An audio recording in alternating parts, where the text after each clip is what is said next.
ये देखिए, बहुत जल्द वायरल गर्ल प्रिया सोहानी का होने वाला है शादी।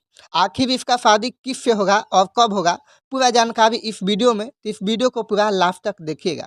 सबसे पहले आप लोग यहाँ पर ध्यान से देखिए। ये पोस्टर जो है सोशल मीडिया पर बहुत ही ज़्यादा तेज़ी से वायरल किया जा रहा है और बताया यह जा रहा है कि प्रिया सोहानी का इस लड़के से जो है बहुत जल्द शादी होने वाला है।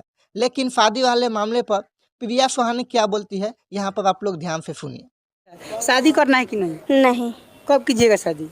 अभी हमको शादी नहीं करना है और काम पर फोकस करना है। ऐसा ही रहिएगा कुंवारे हाँ सब दिन को? हाँ, शादी करेंगे बाद में। हाँ। जैसे कि आप लोगों ने सुना, प्रिया सोहानी का कहना है कि अभी हम शादी नहीं करेंगे, अभी हम जमकर जो है अपना लाइफ जिएंगे और अपना नाम बनाएंगे। लेकिन वही कई सारे लोग इसे बोल रहे हैं कि ये गरीब के नाम पर जो है कलंकित वाली काम की है, क्योंकि ये गरीब नहीं है और इससे पहले ये भी दुगोला में डांस करती थी। मतलब एक गायक है दुगोला वाले, उनका नाम है मुकेश लोथा। वो इनको जो है बहुत पहले से ही नचा रहे हैं दुगोला में, और ये अभी जब हिट हो गई है तो बोलती है कि हम गरीब हैं, ये है वे हैं। तो बहुत सारे लोग बोल रहे हैं कि इसको जो है बनच्चा से शादी करवा देना चाहिए, तो ऐसे करवा देना चाहिए, तो ऐसे करवा देना चाहिए। लेकिन आप सबको क्या कहना है कमेंट में, इस वीडियो के कमेंट बॉक्स में कमेंट करके बताइएगा